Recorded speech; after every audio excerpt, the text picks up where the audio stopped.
اگر کوئی خدا نہیں ہے تو پھر مذہب کے چکر میں پڑنے کی کیا ضرورت ہے؟ اگر کوئی خدا نہیں ہے تو پھر انسان کو 5 وقت نمازیں پڑھنے کی کیا ضرورت ہے؟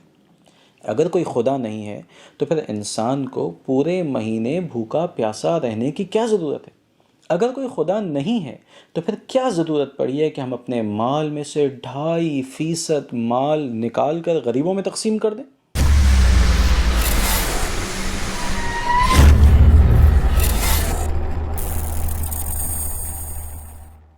الحمد للہ وحدہ والصلاة والسلام علی من لا نبی بعد۔ السلام علیکم ورحمۃ اللہ۔ آج سے انشاءاللہ ہم ایک نئی سیریز کا آغاز کر رہے ہیں۔ اس سیریز میں ہم خدا کے وجود کے اوپر کلام کریں گے۔ ہم دلائل کی بنیاد پہ یہ دیکھیں گے کہ اس کائنات کو پیدا کرنے والا کوئی خدا ہے بھی کہ نہیں۔ اگر کوئی خدا نہیں ہے تو پھر مذہب کے چکر میں پڑنے کی کیا ضرورت ہے؟ اگر کوئی خدا نہیں ہے تو پھر انسان کو 5 وقت نمازیں پڑھنے کی کیا ضرورت ہے؟ اپنی پیشانی کو زمین پر رکھنے کی کیا ضرورت ہے؟ اپنی ناک کو زمین پر کسی کے سامنے رگڑنے کی کیا ضرورت ہے؟ اگر کوئی خدا نہیں ہے تو پھر انسان کو پورے مہینے بھوکا پیاسا رہنے کی کیا ضرورت ہے؟ کیا ضرورت ہے کہ ایک انسان پورے مہینے کے روزے رکھے اور اپنی خواہشات سے رک جائے؟ اگر کوئی خدا نہیں ہے تو پھر کیا ضرورت پڑی ہے کہ ہم اپنے مال میں سے 2.5% مال نکال کر غریبوں میں تقسیم کر دیں؟ اگر کوئی خدا نہیں ہے تو پھر کوئی شخص ساری زندگی مال جمع کر کے بیت اللہ چلا جائے دیکھنے کے لیے، حج کرنے چلا جائے؟ کیا ضرورت پڑی ہے اسے کہ اپنا پورا مال خرچ کر کے وہ صفا اور مروہ کی سعی کر کے آ جائے؟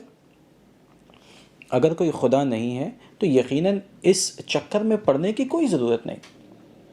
لیکن اگر خدا ہے، اگر خدا ایک حقیقت ہے، اگر علم اور عقل کی بنیادوں پر اس کا وجود ثابت ہوتا ہے تو پھر عافیت اسی میں ہے، تو پھر بہتری اسی میں ہے کہ اس کے سامنے گھٹنے ٹیک دیے جائیں، اس کی فرما برداری کی جائے، اس کے حضور سرنڈر کر دیا جائے۔ اس پروگرام میں انشاءاللہ ہم ان دلائل کو دیکھیں گے، ان دلائل کو پرکھیں گے کہ جن کی بنیاد کے اوپر الحاد کھڑی ہے۔ مشہور کتابیں دا گاڈ ڈیلوژن اور دا گرینڈ ڈیزائن، ان میں بھی وہ اقتباسات جو کہ خدا یا مذہب کے خلاف ہیں انہیں بھی دیکھیں گے اور ان کا تسلی بخش جواب دینے کی انشاءاللہ کوشش کریں گے۔ ساتھ ہی ساتھ اس بات کو بھی سمجھنے کی ضرورت ہے کہ الحاد یا ملحدین سائنس کو ایز اے ٹول استعمال کرتے ہیں خدا کے وجود کے انکار کے لیے۔ ہم انشاءاللہ سائنس کو ہی ایز اے ٹول استعمال کریں گے خدا کے وجود کے اس بات کے لیے۔ اس پروگرام میں انشاءاللہ ہم بنیادی کچھ اصطلاحات کو سمجھنے کی کوشش کرتے ہیں۔ دیکھیے، سب سے پہلے تو یہ جان لیجئے کہ تھیزم کسے کہتے ہیں۔ تھیزم کہتے ہیں believing in the existence of a super natural being, خدا یا خداؤں کے وجود کا اقرار کرنا۔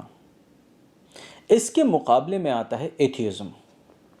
ایتھیزم کا معنی یہ ہے the absence of belief of a super natural being, یعنی کہ خدا یا خداؤں کے وجود کا انکار کرنا۔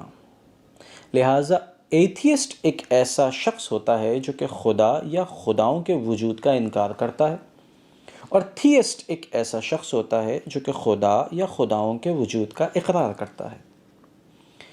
ایتھیسٹ کو اردو میں ملحد کہتے ہیں اور ایتھیزم کو الحاد کہتے ہیں۔ اس کے ساتھ ہی ساتھ ایک اور ٹرمینالوجی کو بھی سمجھ لیجئے، وہ ہے ایگنوسٹک یا ایگنوسٹسزم۔ ایگنوسٹک ایک ایسا شخص ہوتا ہے جو یہ کہتا ہے مجھے نہیں پتا، میں نہیں جانتا کہ خدا ہے یا نہیں۔ تو ایگنوسٹک ایک ایسا شخص ہوگا جو کہ شک کا شکار ہے، تشکیک کا شکار ہے، جو شک میں ہے کہ خدا ہے یا نہیں۔ وہ یہ کہتا ہے کہ دلائل سے یہ بات ثابت نہیں ہو پاتی کہ خدا موجود ہے یا خدا موجود نہیں ہے، مجھے نہیں پتا۔ لہٰذا اس سسٹم کو ایگنوسٹسزم کہتے ہیں اور اس کے ماننے والے کو ایگنوسٹک کہتے ہیں۔ آج انشاءاللہ ہم اپنے پروگرام کو یہیں پہ ختم کرتے ہیں۔ نیکسٹ پروگرام میں انشاءاللہ ہم یہ جانیں گے کہ یہ کائنات کتنی بڑی ہے، یہ کب بنی اور یہ کیسے بنی۔ السلام علیکم ورحمۃ اللہ وبرکاتہ۔